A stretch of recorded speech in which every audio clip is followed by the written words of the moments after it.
Hi, thank you so much Hey, for being here. I'm Lior Zaltzman, the Deputy Managing Editor of Queller, and we're about to talk about what's so Jewish about Barbie. Um, so yes, feel free to plop your questions in the chat. But first, let me introduce our panelists and also start off with some of my own questions. So we have Susan Shapiro, the author of Barbie, 60 Years of Inspiration. Jodi Eichler-Levine, the author of Painted Pomegranates and Needlepoint, Rabbis, How Jews Craft Resilience and Create Community. And Tiffany Shlain, director of The Tribe, an exploration of American Jewish identity through the history of the Barbie doll. Thank you all so much for being here. Really appreciate it. happy to Um, be here.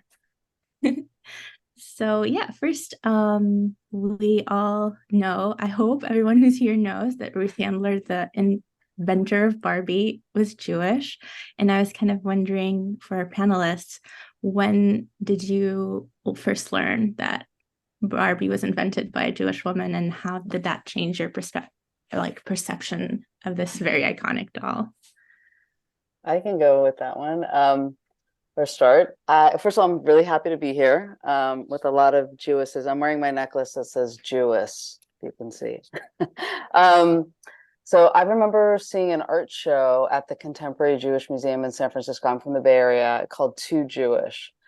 And there was, I don't know, like 30 pieces in the show. And there was a piece on there how the Barbie was created by a Jew, a Jewish woman, and I was totally shocked. I mean, this must have been in the 80s.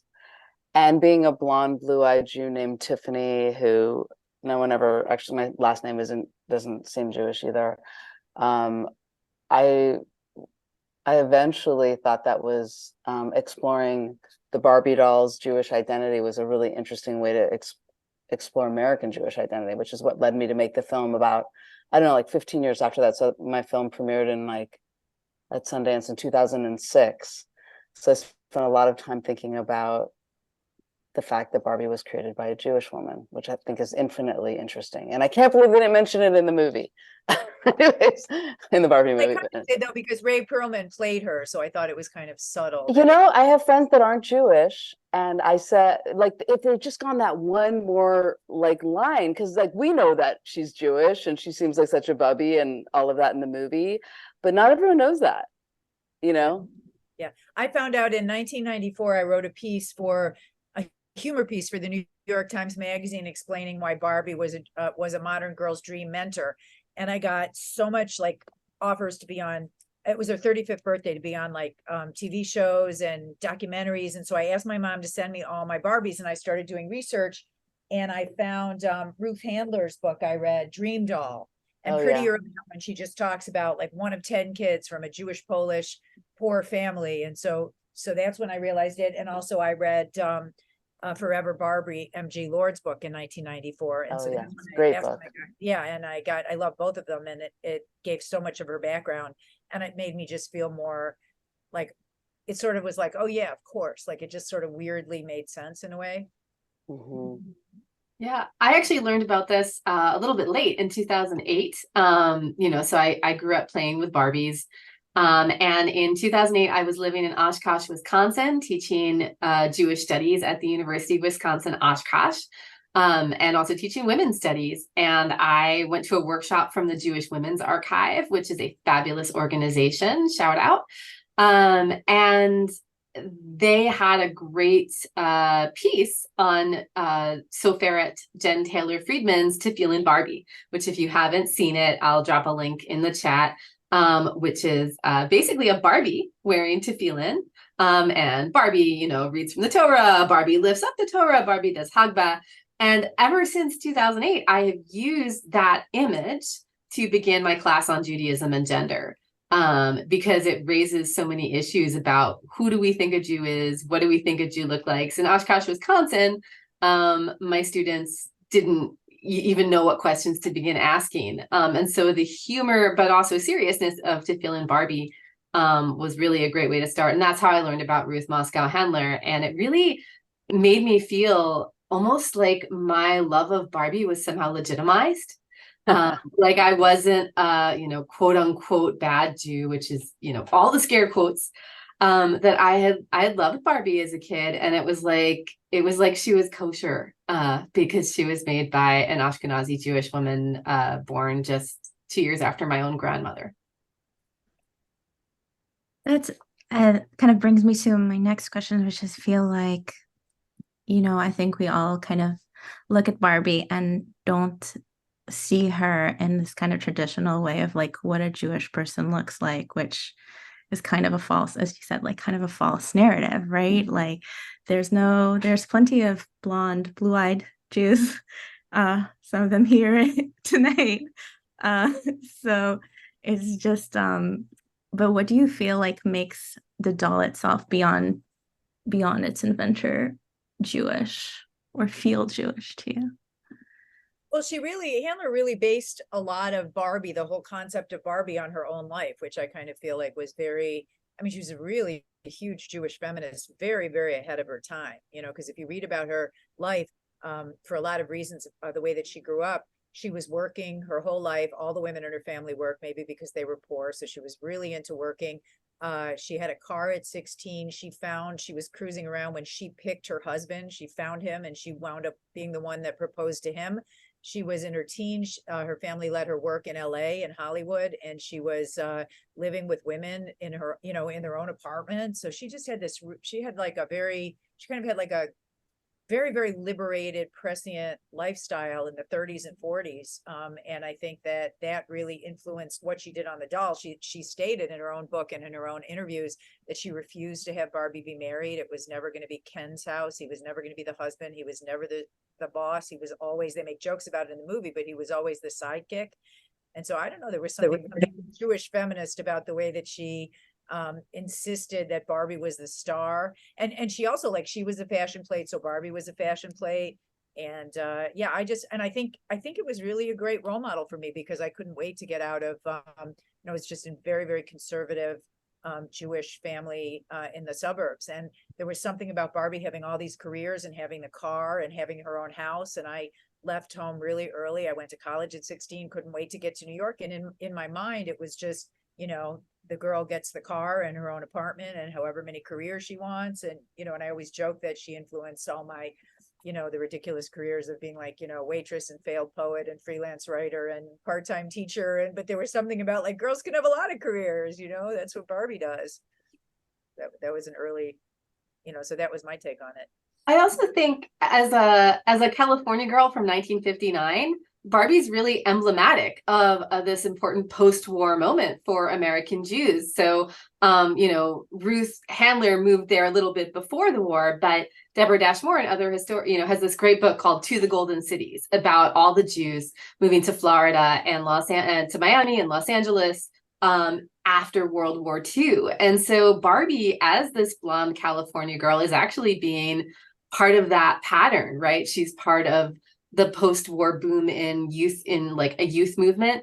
And yeah, she's a really strong Jewish woman, just like her creator, who it was really common for Jewish women, both because of ethnicity and religion, but also because of class, to work, right? Because this generation of immigrants wasn't well off.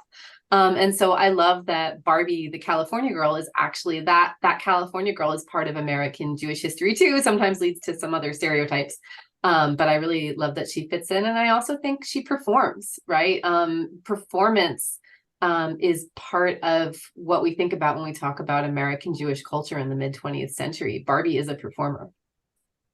Yeah, by the way, I just want to point out that the original Barbies, you could get them blonde, blonde or dark hair. So she wasn't, some people think she's right. blonde, but if you, from the she's minute not always 59, she could be dark hair also, like Ruth. Can you hear me? Because I was yes. Can you hear now me now? I can. Okay.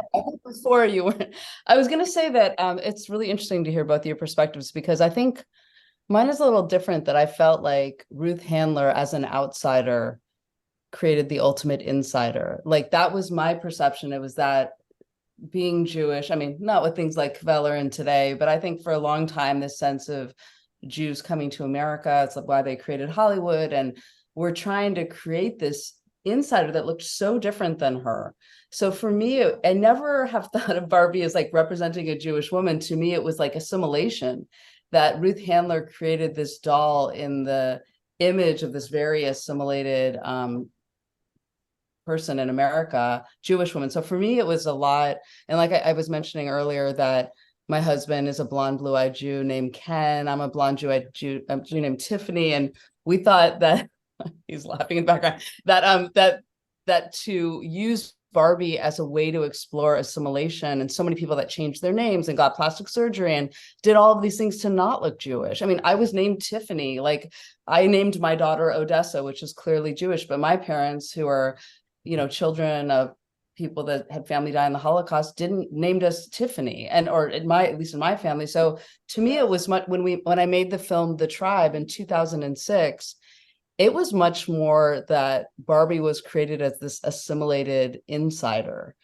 And so it's different. It's interesting to hear both of you say that. But for me, it was really this other way in. And of course, Barbie, there's so many ways into her. The other thing that Ruth was an amazing businesswoman and a feminist. And what many people don't know is that she also, I'm sorry, wait a second, I got a full household. Is she... Can you hear me now? Can you still hear me? Yes. Oh my gosh, keep going.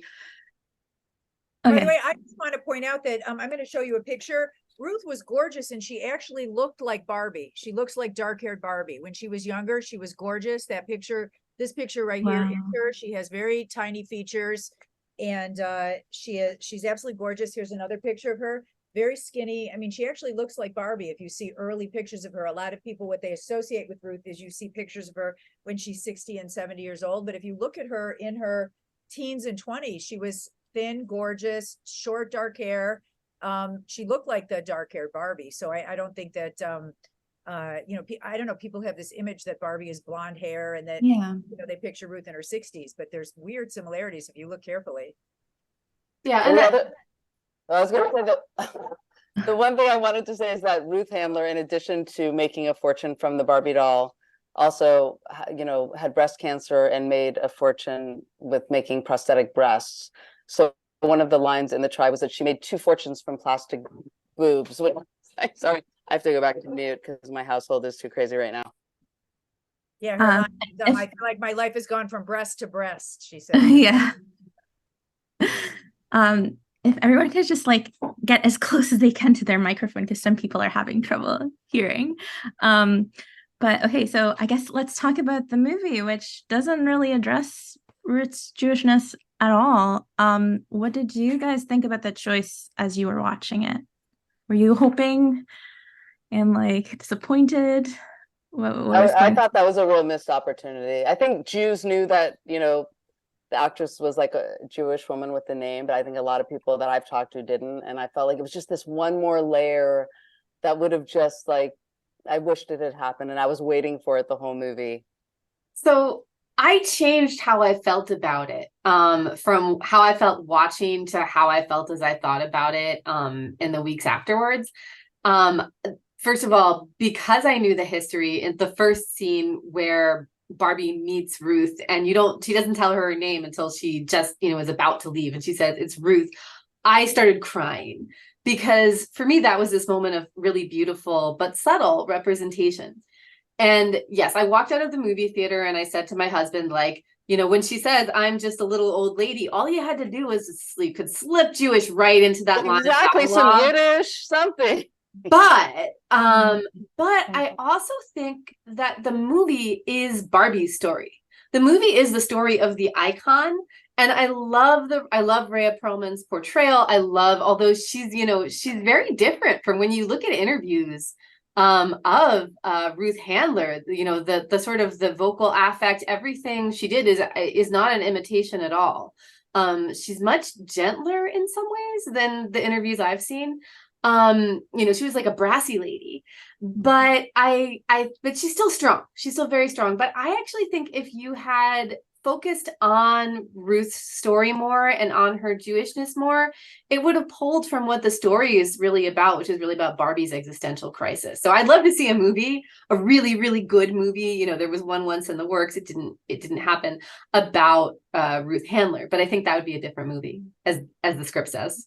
It was subtle. I think it was like, you know, Ray Perlman is a Jewish actress, and Ruth, you know, the name Ruth is Jewish, you know, Handler's Jewish. So I thought it was, and then there was the one joke that Will Ferrell made. So I Yeah. thought it was kind of there, but very subtle. Is that how you took that joke? Because a lot of people had different feelings about it. I wrote a whole article about it, but you know, like some people were like, oh, some of my best friends are Jewish.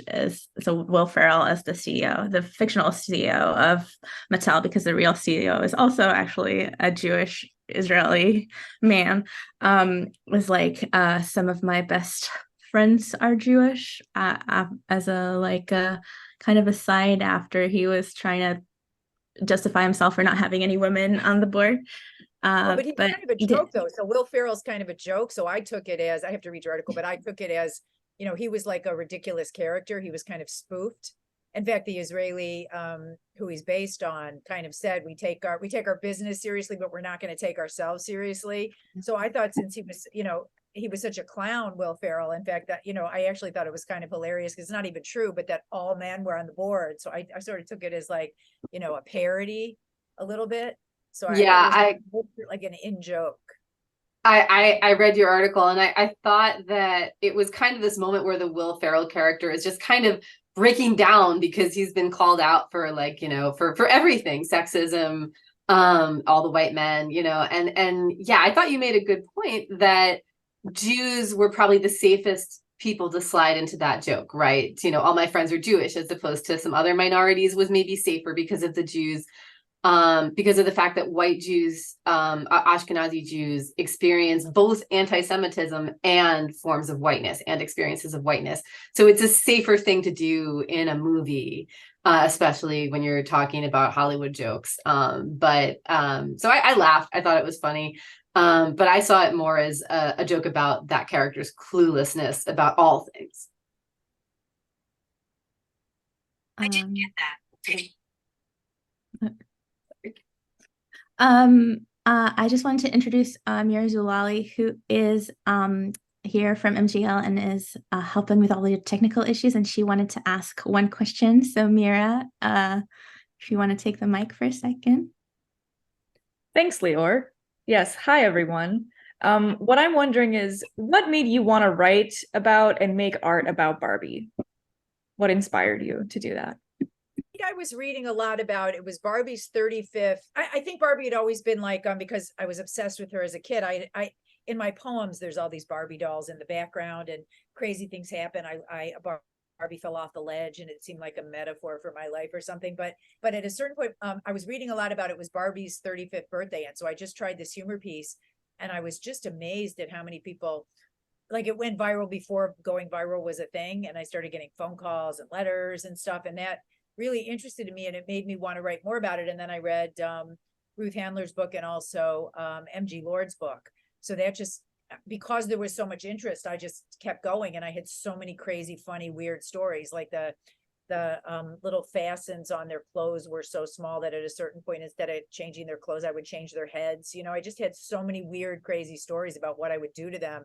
And, you know, like the weird Barbie, I was just like throwing them around and cutting their noses off and all that stuff. So, and every time I would write about it, people identified, whether it was writing group or editors or agents. So it just felt like there was a whole community who was equally obsessed.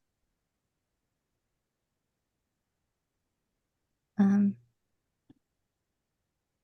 else? Tiffany? Tiffany, you look like you're talking, but you're on mute. Oh no. No, but I'm also going to quickly hop in and say, Susan, can you move either closer to your mic, or like move the mic closer to you? I'm so sorry. That's okay. I'll talk louder too. Yeah. Also, what happened too was a good story was that I did a few Barbie pieces, and then one of my former students who had read my Barbie pieces was an editor at Pop Sugar, and Mattel wanted to do a book on Barbie's 60th anniversary, and they came to her And she said, I don't really know enough about Barbie, and I've never done books, but my professor's obsessed with her. So that's how I wound up doing the book on Barbie that they're now updating for her 65th, actually, for her 65th birthday coming up. Can you guys hear me now? Yes. I was going to say that I think it was 20 years ago, I was in the first Reboot class, and I don't know if many of you know about Reboot, but it was bringing together a lot of Jews that were not engaged with their Jewishness to just come together. And that weekend, and it was the first Reboot, that weekend, Ruth Handler died, and I was reading the New York Times obituary, and I couldn't believe that they buried the lead. They didn't mention, like, to me, that should be right up at the top of the story, that she was Jewish. And I thought, gosh, that's most people don't know. Back then, no one knew that she was Jewish. I mean, it was just like one of those, you really had to be into Barbie and her history to know it. So I really thought that it would be a powerful way to explore Jewish identity. And I made the tribe and spent, and I co-wrote it with my husband, Ken.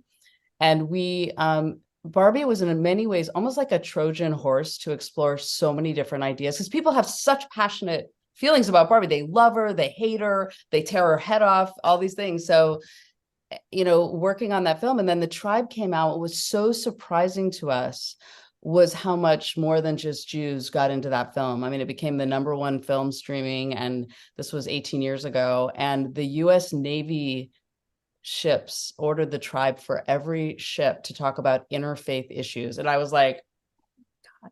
And, it has such a life. And with the movie coming out, there's been this huge resurgence. And I think it was, again, the Barbie doll. People think, on the poster, I had the Barbie doll with like a Jewish star and had a kosher label.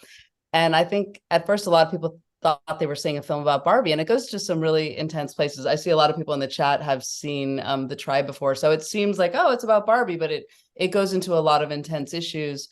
So I think Barbie is such like I said, almost like a Trojan horse to really pack in so many issues of gender and identity and assimilation and everything, because she's a projection of society and insiders, outsiders, ideals, false idols. I mean, there's so much there to play with. Yeah, I agree. And I think in that way, Barbie is really a Rorschach test, Yes. and that's why I love teaching about her. I wrote a piece about Barbenheimer weekend for my Substack, because everyone experiences childhood, right? This is why I've always loved researching childhood more generally in my first book and some of my current work. And everyone likes to think about creation and play. And I think that idea of play, of trying on new selves, whether it's in a problematic way, whether we're criticizing Barbie, whether it's in a liberatory way, right? Like Barbie in space. I think that that's why talking about Barbie is so powerful, that she's an icon. And so I think that I love to think about Barbie because people have such strong feelings about Barbie in so many different ways. And so she becomes this kind of, as you said, a projection screen for so many different complicated feelings. And I think that's why the movie has been really successful for one of I just saw a great documentary that I have to recommend. It's called Black Barbie, and it's a full-length documentary that's still in the festival circuit, but it talked about how African Americans felt about Barbie coming out and when the first Black Barbie came out. I mean, she just brings up so many issues for so many people, understandably. So yeah.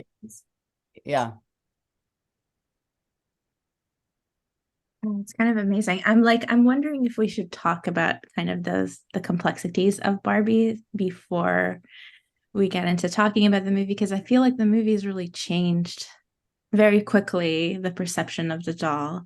And so like prior to Barbie, the movie by Greta Gerwig, history making filmmaker, Barbie, like we all love and have those memories of Barbies, but we all know so much of the critique about this doll, and from all sides. I was just wondering, how do you kind of juggle your love for the doll, but also acknowledging some of the problematic or perceived as problematic aspects of her?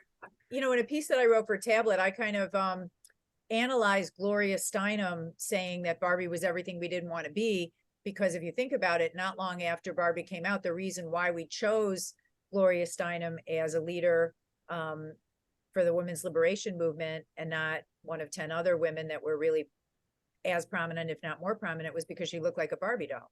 You know, and if you look at pictures of her, which she, you know, she reprinted of her in a bunny suit. If you compare the bunny suit to the Barbie suit, they look very alike. And I think the fact that she was beautiful made it easier for a lot of different kinds of women to choose her as a role model. And she was stylish and she was sort of gorgeous. So I felt that the over focus on the body dimensions, I thought, unfortunately took away from the, you know, how important Barbie was. I mean, just for an example, so, you know, so I'm born in the early 60s and my mother, we're living in a house. My mother is, you know, stay-at-home mom. My father's a doctor, 4 kids in the family. My brothers are encouraged to go to work. I'm not. And my mother is, by the way, and my mother could not get a credit card in her own name to buy her own house or her car. In fact, until 1974, she had problems doing that. And yet here she, you know, here I'm playing with a doll that has her own apartment, her own house, her 20 careers, doesn't have to be married in order to do that. So I felt for me, that independence was so liberating that it was way, way more important than the fact that it was, you know, the fact that if you would have taken the doll and had her measurements compared to a real life woman, that the woman would have been anorexic. I thought that was a much smaller issue than the bigger picture, which was this was a woman who had agency, who had control of her life, who had a car, who had money. She had her own credit card. She at a certain point had her own car and her own yacht and her, you know, it's just, so to me that I felt like it was sort of, it was a little bit, that the anti-feminist rhetoric I thought was a little bit overblown. I think that Barbie has problems, and part of why the movie is so successful is because it builds the problems in and acknowledges the critique, which a lot of people have written, right? You know, you have the voice of this sort of teenager telling Barbie that she's a fascist, right? And then you get one of the best jokes in the movie where Barbie's like, I'm not a fascist. I don't make the trains run on time. And it's great. But what I love that I read in one of the New York Times interview with Greta Gerwig, the one where she also says, I want everyone to feel blessed by this movie. Like they're at a Shabbat dinner, which we have to discuss. What I love about the film and about something she says in this interview is that there's a both and, right? There are real problems with Barbie. There are actual studies that show, you know, where girls play with Barbies and then something happens to their self-esteem. There's been similar studies of that with Disney princesses. You know, we can actually demonstrate light causation, but it's a complex world, right? It's a really, really complex world. If I were going to track my own history, I'd say Sweet Valley High did a lot worse things for my self-esteem than Barbie did. And you can read Roxane Gay's essay on that. I'll put it in the chat. But I think the reason the movie, you know, kind of rehabilitates Barbie, kind of touches a chord, is because here is Barbie, you know, portrayed by a really good actress, and also Barbie in all her multiplicity, right? So this is a movie that's being made in the 2020s. And so Jen Taylor Friedman, who made To Feel in Barbie, she went back and created an intersectional Barbie dream minion that includes Barbies of different skin tones, different abilities, right? All, you know, really trying to address issues of racism and ableism in the Jewish community, which is a diverse, which is, as Rabbi Angela Bookdahl says, a mixed multitude. And Gerwig is doing the same thing with Barbie. I mean, the star is still stereotypical Barbie, right? The star is still, and I think the reason I keep saying blonde is because the star of the Barbie movie is still a blonde Barbie. And that is challenging. But at the same time, we have a trans actress in Barbie. We have Barbies of many, many different skin colors and sizes dancing in the movie, right? You know, and so I think that one of the reasons Barbie has struck a chord is because we are ambivalent people. I mean, we are an ambivalent species. And Barbie is both challenging and has caused harm, and beautiful and has caused great joy. And I think the movie, maybe some people will say this lets Barbie off too easy, but I think the movie lets us have our cake and eat it too. Tiffany, what do you think? Or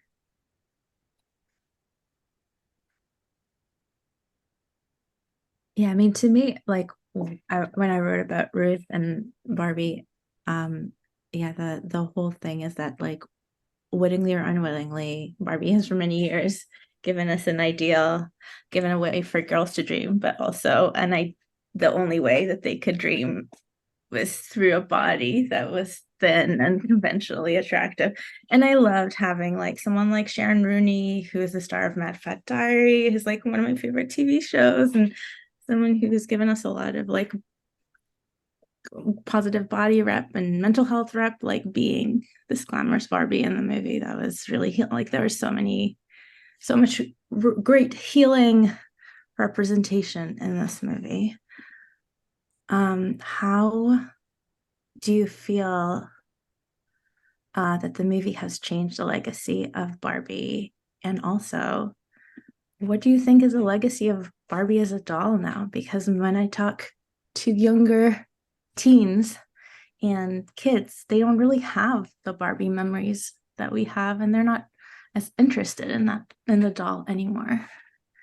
Yeah, that's interesting. It is. I have a 14-year-old daughter who I took to the opening weekend, and her friend. And I mean, actually, my girls did grow up. When I was making the film, I had to buy 50 Barbie dolls for the movie shoot. And so there was a lot of extra Barbies in the house from that.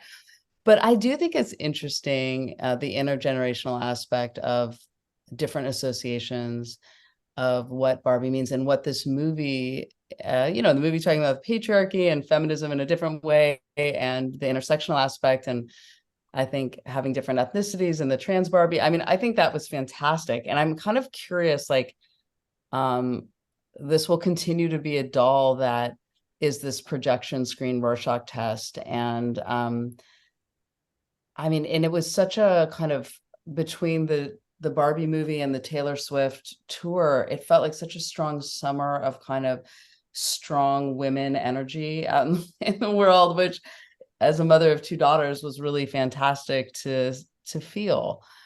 Just as a pop culture moment, we haven't had that many moments where everyone's watching the same thing. And we also did go to the Oppenheimer, like most people. And I think the happeningness of that weekend was so exciting. And as a filmmaker who's had films play at theaters and now so many people stream, and the fact that everyone went and got dressed up and made it a whole experience, like that was a very exciting cultural moment for all of those reasons that I said, that it was a happening. It was about female power. It was people coming together physically in the theater. So I think it'll be interesting to see the reverberations of on the younger generation of that movie. I think that what Mattel and Greta Gerwig, both did with this film is they're building an intergenerational bridge, and I'm so curious to see what happens, because it's very much like what the Walt Disney Company used to do when they would re-release pre-home video, pre-streaming. They would re-release the films every 7 years or so, right? So a new generation of kids would see them in the theater. And my 12-year-old daughter does not care for Barbie, right? She just didn't care for dolls. Partially, we didn't really encourage it. She received one or two. They just lay there, just doing nothing. And but I think this movie is really geared at like late Gen X and older millennial women and their teenage or teenage daughters, right? Like the moment where America Ferrera's character and her daughter are singing Indigo Girls in the car, I was just sitting there like weeping. My daughter went and saw it with her best friend. She was like, I liked it. I don't suddenly like Barbie. But I think what Mattel is doing with the whole Mattel cinematic universe, right, is they're creating stories, right? So they're giving these characters new stories that might carry them forward into future generations. And that's not new. There's always been a symbiotic relationship between toys and stories. And it's a fun fact that, Mattel was one of the first companies to really go all in on year-round television advertising as a sponsor of the Mickey Mouse Club in the 1950s. Right. And so there's this way that I think they're very, very smart and they hired one of the best writers and directors in the world to do it. So I think, like Tiffany, I'm amazed by this cultural moment because they are so rare.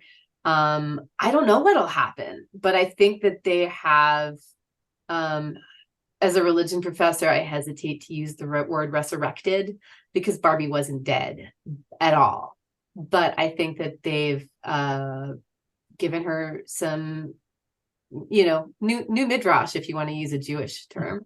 I saw somebody post that there was one quick thing. Somebody posted, I hope now, like all the movies executives are saying, oh, now we're going to make all these more movies about toys. And we're like, no, now make a lot more movies about women. I'm like, come on. Yeah. By the way, Jodi, I think the most interesting thing about the marketing is that Ruth actually single-handedly changed marketing from aimed at parents to aimed at kids. And so what she did was that mothers did not like Barbie. And Barbie was not a success in 1959 when she launched at the toy show. And actually, she even had a psychologist who said that mothers see her as trashy. And she was based on a hooker. So, like a good time girl from Germany. So that's what she really looked like. Mothers did not like it. And what Ruth did was she advertised, she came up with commercials that were during the Mickey Mouse hour, which was very popular. And in the commercials spoke directly to little girls. So the song was something like Barbie, beautiful Barbie, and it drew little girls in, and little girls fell in love with her and insisted their mothers go buy the doll. And that's when it became successful. And they also did it during summer vacation when girls were home. And Ruth writes about it. It was extremely manipulative and clear. But what I like about it was that it gave little girls agency, because instead of moms getting to choose the baby dolls, which were really used for the Chatty Cathy and Tiny Tears and Betsy Wetsy, which really were used, as they joke in the movie, but it was serious. They were used to indoctrinate little girls to be mommies. And that was the prevalent doll. And Ruth was not really so in love with motherhood. And she changed that by, setting up this teenage model who had her own house and her own apartment and her own car. And little girls chose the doll that they wanted. And so I do think that was, even though it was parodied in a funny way in the movie, I think that really happened. Oh. A kind of capitalistic Lador like happening. A lot of people are saying, it's like the Space Odyssey, 2001 Space Odyssey opening, but it did feel like, and that opening is like a Genesis story, and like people saw a lot of like little like biblical kind of tales in the movies. Did you kind of think that way as you were watching, or see that in the movie?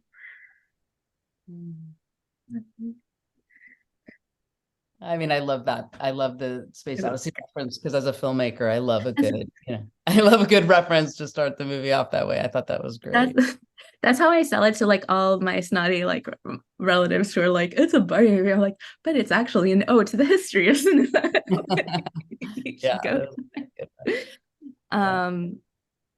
Do you think there's a better Jewish representation in the kind of kids toy market? Of course, I'm thinking of like American Girl doll as the first like. Oh, I'm so glad you brought that up, because my daughters both brought that up, because we felt they were so excited. I think her name was Rachel, the first Jewish girl. Rebecca Rubin. Rebecca, thank you. We waited at the store and they had American Girl dolls, and it was such a big deal when we got that Rebecca doll who had like a Shabbat kit and the background story. And that is just a perfect example of, representation, that how much it meant to them to see a doll that was Jewish, which of course, Barbie to me never said she was Jewish. That goes back to the original question, is I never felt like Barbie was out as a Jew ever. And that was why I wanted to make the film The Tribe. Whereas the American Girl doll, when she had the Jewish character and the candlesticks and the challah, and that just meant the world to my daughters. And then this Black Barbie documentary that you all should see when it comes out streaming or on festivals also talked about how much that just means so much to see yourself and your background in a doll. Yeah, Rebecca Rubin was where I would go to. And I put a link in the chat to Rachel Gross's work. She's a professor of American Judaism like I am. And, Rebecca Rubin is so great or so interesting she's very different because she's an American Girl doll. But you know, she has actual like Shabbos candlesticks, and in one iteration she had a samovar. She had like a Russian, you know, fancy tea service. Yeah. So yeah, there's a lot out there. There were briefly these dolls called Galley Girls. And I think they preceded Rebecca Rubin. When Rebecca Rubin came out, they kind of died out. But they were interesting. They were a specifically Jewish company.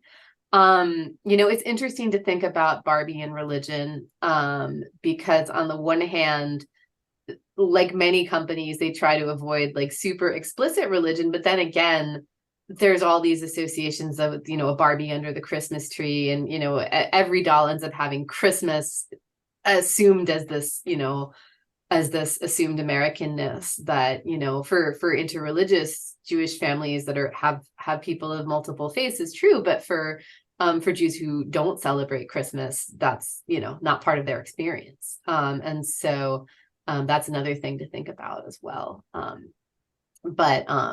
And other, you know, just as Jen Taylor Friedman, you know, found a way to Jewify Barbie, there have been Muslim versions of Barbie-like dolls with hijab, you know, so there's a lot of things going on there. There's actually some explicit Jewish Barbies. So it was, I think, Diane von Furstenberg. There's actually there's about 10 dolls that are explicitly Jewish. I think one was an Olympian. I wrote down Olympian. Iris Apfel too. Yeah. So that's true. There's a few when you get to famous people. Yes. There's a few. And I was thinking also of the Alexander Doll Company, which is not Barbie, but I was also thinking about the history of Jews in the making of dolls, right? In late 19th and 20th century doll making, alongside, you know, thinking of Iris Apfel, things like fashion and the textile industry, you know, and that's I think that's actually a beautiful resonance with the Barbie movie itself, right? You know, Barbie's existential question is, what was I made for, right? And Handler is the creator, even though her husband was the fabricator, but she's the creator. And that idea of creation and making things, we could talk about Genesis, but it's also it's such a big part of Jewish tradition, right? When you think about all the activities prohibited on the Sabbath traditionally, they're all the activities used in the creation of the tabernacle in the biblical narrative. There are things like, you know, sewing and woodworking and making jewelry and metal work, jewel work, all of these things that, as you know, as Tiffany points out in her documentary, in later times were occupations Jews take with them. Yeah. Someone made the point that another kind of feminist thing about Barbie is that I guess Ruth's husband Elliot was not really like the biggest cheerleader for this doll in the beginning, and that she kind of like had this vision and kind of went with it, with or without his approval, because she didn't need it. She fought him, and she fought the men at Mattel constantly. She writes about that. The lines that they say to her, they're like, this doll, you know, mothers don't like this doll. They'll never buy it for the daughter. She won't be popular. You can't. Oh, they even told her, you can't. It's too expensive to manufacture. It's impossible to manufacture. They told her, and it wound up being. I mean, it was $3 for like 30 years. You know, so they gave her a lot of misinformation, and she fought. And they actually apparently tried to pressure her into making Ken be the husband, and she wound up.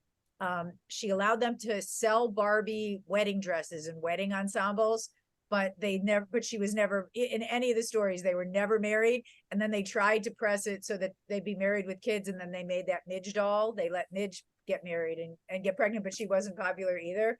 But so Ruth really fought a lot to keep Barbie single and to keep the focus on her, and to have Ken. Ken was just the sidekick to, you know, when Barbie needed a date, and she really fought to keep it that way. And a lot of men didn't like, a lot of executives didn't want it that way. Yeah. Did I want to Okay, let me ask. Okay, let's share a few of our favorite Barbie memories growing up, and then we can kind of open the floor up to any questions that you may have in the chat. I only had weird Barbies. I have two younger brothers. I didn't really like the moment the doll was out of the box, it was no longer in my hands. I've had a lot of Crayola markers, beautiful haircuts. A lot of haircuts on my Barbies, but I loved all the fashion and but definitely I would cut the hair. I was doing that. So I was playing around with the Barbie doll itself. Yeah, But I was have- also I don't. equally into Snoopy, if anyone, just totally separately. Yeah, I have a hybrid Snoopy Barbie Awesome. memory. Okay. We should talk. Maybe that's a thing because I was maybe it's so one of my most vivid Barbie memories is that I had a Barbie, she was blonde, and one of my mom's relatives, it's either a cousin or a great aunt, they were both named Ella, she hand knit a yellow Snoopy sweater for me and a yellow Snoopy sweater for Barbie, and somewhere there is a picture of us together, matching. But most of my memories are actually of playing Barbies at my friend's house because they had the dream house in their basement. I was very jealous. Yeah, I had 68 Barbies. I was the only girl, and for every Wow. every birthday present, anytime I could get $3, whatever it cost. And so I had this huge Wow. Barbie kingdom, and I had the house, but they couldn't fit in the house. So I used to steal my mother's boot boxes to house them, and then I would use her Kotex as bunk beds. And when I wrote my first piece about it for the New York Times and I described it, my male editor took that out in the copy, and I said, "Why did you take it out?" And he said, "Well, it's a family newspaper." I'm like, "Well, there wouldn't be any families if there wasn't Kotex. You got to put it back in. Give me a woman editor." So we fought, and every woman in the world just like immediately could picture why they're perfect bunk beds. Yeah, that's great. Nice. Now I really want to see these Barbie sweaters. I'll try to find the picture.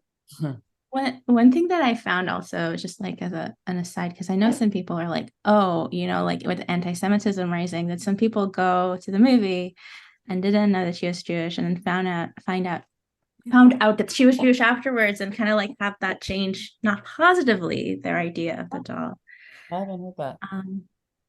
And that is an interesting thought. Also, when I was researching Barbie, I realized that there's like an air, like kind of like a Fulo was a Barbie that was like a not Barbie, an anti-Barbie that was created for like kind of the Muslim Arab Barbie, and one of the reason that it was created wasn't just for modesty's sake, but because Barbie was conceived as Jewish, because Barbie had a Jewish inventor. And I think that happens sometimes, that even though, like Barbie isn't overtly Jewish, at least not, like when something is invented by a Jew, it kind of by proxy, for those who do not like Jews, becomes a Jewish thing.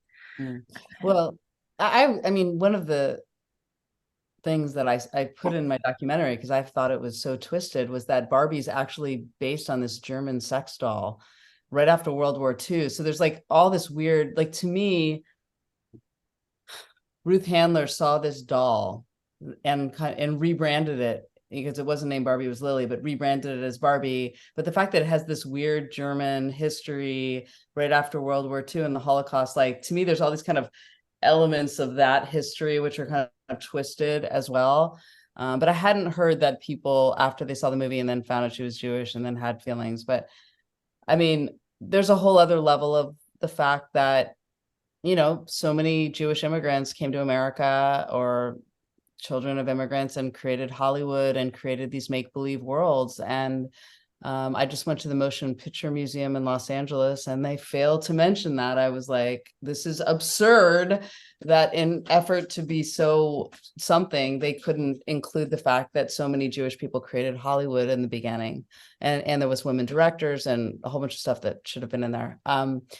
But I think that is definitely, a strong survival strategy too for Jews. Keep them laughing, keep them entertained, keep them in a make-believe world, so maybe they won't kill you. I don't know. Yeah, and I Sarah know- Silverman with the whole Jew face, the whole idea of it is that only non-Jews are allowed to portray Jews, it seems like if you look at Mrs. Maisel and you look at Yeah. yeah, and that's kind of, I mean, it's kind of an interesting, I don't know whether it's true or not, but it's interesting that she calls that up, and there's a lot of examples of it. Yeah, Rhea Perlman is cool because she's a Jewish actress portraying someone Jewish.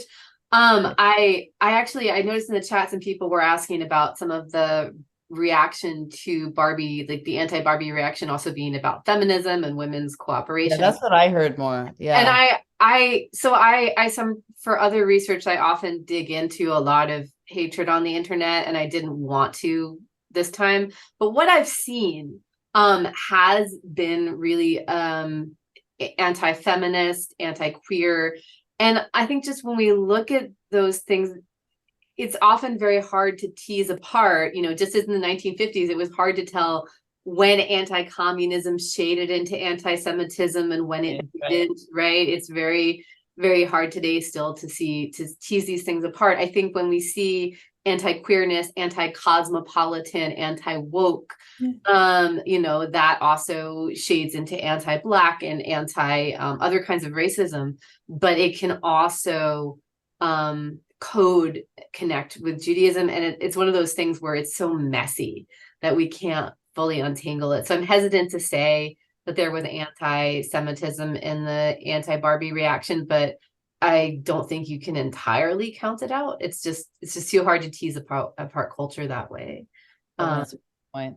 Although look at Ben Shapiro, he went the craziest, burning Barbies for 45 minutes. Luckily, he was made so much fun. People made so much fun of him, including the fact that he was actually dressed like Ken in the movie inadvertently. Yeah, that was funny. I think it made more women wanted to see it after he went so insane. I think that was actually good. He put up ticket sales. Yeah. Yeah. Sure. Let's see, do we have any other questions? I mean, there were some questions about which I know Susan you answered, but about who Barbie and Ken are named after. And it's kind of, I think to me that was something that was interesting because they didn't really, both Barbara and Kenneth Ruth's kids didn't really love being associated with these dolls. Oh, look, she's shaking her head. They did not like being, is that what you're saying? Yeah, they did not like it. They hated it. Not like it, no. I mean, it's kind of twisted that you would name your two kids after ones that were dating. I mean, that was also a little weird, like they're love interests, but they're named after the kids, which also felt a little creepy. I always found that a little creepy.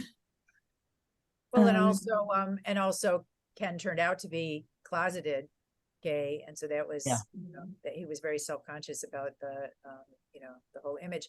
Interestingly, it seems as if the daughter now is coming around, because I know with Mattel, like she agreed to do interviews, and maybe at a certain point she realized that I've seen her interview more lately also, so maybe the movie's helping the fact that it's so popular.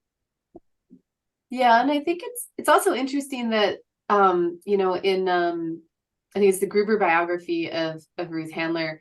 There's this point in the 80s and 90s where Mattel starts to bring Ruth Handler back, as sort of like, emerita founder, and to celebrate her more and get her more involved. And it was a Jewish woman executive at that time who did that. And so that there's this very interesting way to look at the generations there too. And I think the Barbie movie now with her daughter, Barbara, is interesting. And there's a lot of stuff about tensions between, the daughters and the kids and the parents, but also that they sort of made peace later in life. Yeah, there was a Jewish woman, I think her name was Jill Barrett, who I heard she was involved with United Jewish Appeal, and that's how she met Ruth, and Ruth was honored there, and they bonded, and then she was the one who really pushed to bring Ruth back on board after the tax scandal. Which was interesting to me about the tax scandal with Mattel was that Ruth took the whole rap. Like Elliot just disappeared, and Ruth was the face of it. So I thought that was interesting too. I thought that was kind of brave of her. Very. Yeah. I'm so sorry to interrupt. Susan, could we actually look at some of the dolls that you've brought with you? Sure. Well, this was my original Barbie doll. Now my mother had red hair, so I basically destroyed the, let's analyze that. This was my first Barbie, so I destroyed that. And then this was one of my Barbie cars. I had several. Oh, cool. People know that Totally Hair Barbie was the most popular Barbie that there was. Yeah, and it's just she just had this bizarre, weird long hair. Do you And, still enjoy playing with Barbie? you know, I don't actually play with them, but they're sort of cool. They're on my shelf, and I kind of collect them a little bit. Although what's funny is when I had them originally, I destroyed them, and then at a certain point I realized they're worth nothing if you destroy them. So as people started giving me dolls when they go to different countries, Barbies, I'd keep them in their box. container. Yeah. And then this one somebody gave me, which apparently is supposed to be me. So it's a black leather jacket and black hair and glasses. And then I do have the one that you mentioned from the Israeli woman. I love these. So I've actually got these for presents, the Tefillin Barbie. So that's one of my favorite ones. Yeah, they're all over my house actually. And my favorite too is I love President Barbie. And whenever I have feminist friends who had daughters who said the daughters can't have Barbies, I would show up with a President Barbie. This was like, 15 years before Hillary ran. And then the mothers would say, all right, President Barbie, we can handle Great idea. Another good character in the movie. Do you only have Barbies, or do you have like Kens and Allens or other of the? I had Ken, Alan, Rick, and then I stole a bunch of my brother's GI Joes because there was never enough for double dating. You always needed more. And then I also have like Scooter and Skipper and all of them. I have, there were really like 30 different characters. So Wow. Julia, I had the Julia doll, I think it was 1968, which I think was also important. I think Ruth was a victim of anti-Semitism. She's written about it. And I think that she intentionally wanted to make black dolls. It was during the race riots in this country. So I think that was intentional on her part. And I have that first Julia doll. There are 3 black Barbies that I actually had, I think in the 60s. There was Julia, there was a black Francie, and then there was Christy, was it? So I thought that was interesting. Yeah, and there's also some discussion of their company being integrated, right? Being an integrated workforce. It goes into that in the documentary. Yeah. Yeah. Someone mentioned that there was some fake news circulating about Barbara actually being in the movie. It wasn't. It was costume designer Anne Roth. Yes. But yeah, I mean, Ruth was in the movie, so I think that is maybe the most important. Any parting words about Barbie? Anyone have any last questions to ask? A lot of mentions of Ginny dolls, which I was not aware of because I grew up in 1990s Israel. But I think that parting, I mean, it's interesting because, I spent so many years thinking about Barbie when I was working on the film. And then when I rewatched The Tribe, like right before the movie came out and we re-released it. And, it's interesting. I mean, there's maybe 1 or 2 lines that I would tweak, but, even there's some lines about Israel in the movie that I wouldn't change. And it's interesting how much,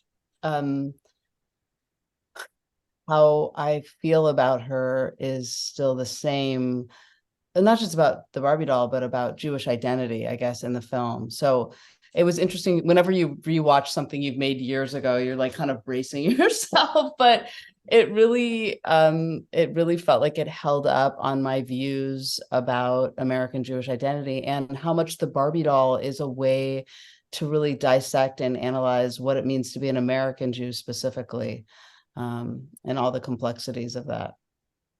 And the all the different ways what that means. Yeah, my parents were always, everything that ever happened, they would always question, is it good for the Jews? Is it bad for the Jews? I think the Barbie movie success is good for the Jews. I think we can take it as a win, I think.